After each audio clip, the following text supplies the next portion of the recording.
रात के 2 बज रहे थे। फ़ोन की रिंग बजती है।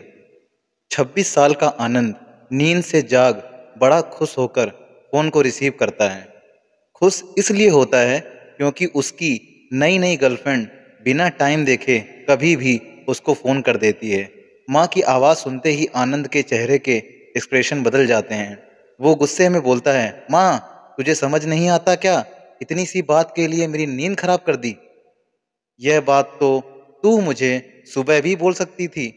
इतना कहकर वह फ़ोन काट देता है। थोड़ी देर बाद फिर से फ़ोन की रिंग बजती है।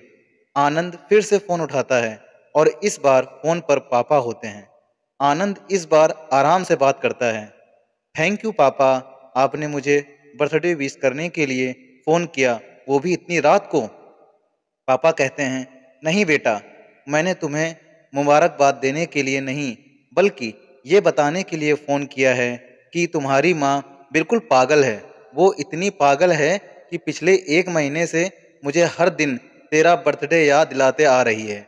वो इतनी पागल है कि तू हमसे सैकड़ों किलोमीटर दूर है, फिर भी उसने यहाँ पर खुद अपने हाथों से तेरे लिए केक बनाया है।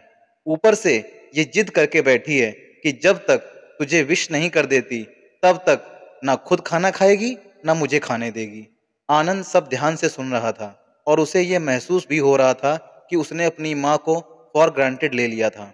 वो बोला, "नहीं पापा, माँ बिल्कुल पागल नहीं है।" पापा कहते हैं, "नहीं बेटा, तू अपनी माँ के पागलपन को नहीं जानता है, मैं जानता हूँ।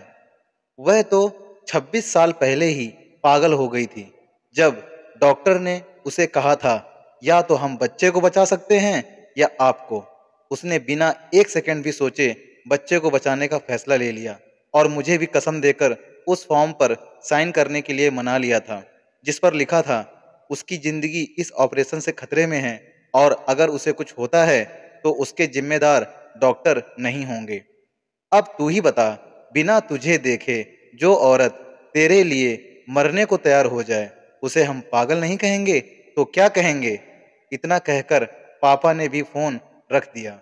आनंद ने भी अब यह महसूस किया था कि वह जो कर रहा था वो भूल नहीं, गुनाह था। हाँ, एक बार किसी इंसान को दुःख दो तो कोई बात नहीं, लेकिन भगवान को दुःख देना गुनाह ही होता है और माँ भगवान से कम नहीं होती। पश्चाताप के आंसू उसकी आंखों से बह निकले। सवेरा होते ही आनंद अपने घर की ओर रवाना हो गया, अपने माँ बाप से माफ़ी मांगने के लिए।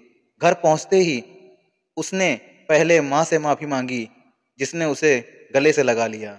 फिर वह अपने पापा से माफ़ी मांगने गया। पापा ने कहा, "कोई बात नहीं बेटा, जा, तू वापस चला जा। तेरी माँ हमेशा कहती थी कि तू उस बुढ़ापे में संभालेगा, लेकिन मैं उसे समझा दूंगा। जैसे आज तक मैं उसे संभालते आया हूँ, वैसे ही आगे भी मैं उसका ख्याल रखूंगा।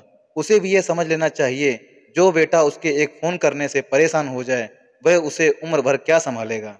बाप की ऐसी कड़वी बातें सुन आनंद की आंखें बहने लगीं। वो सर झुकाए अपने बाप के सामने चुपचाप खड़ा रहा।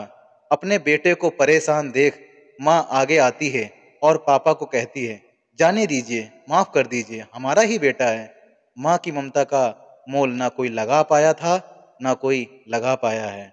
माँ आखिर माँ ही होती है। 9 महीने प्रसव की पीड़ा सहन करके हमें नई ज़िंदगी, नई दुनिया में लाने वाली माँ ही हमारी हर गलती को माफ़ कर सकती है। दोस्तों, पसंद आई हो कहानी तो लाइक कीजिएगा। और दोस्तों, अगर कहानी अच्छी लगी हो तो कमेंट में ज़रूर बताना कहानी कैसी थी। मिलते हैं अगली कहानी में। नमस्कार।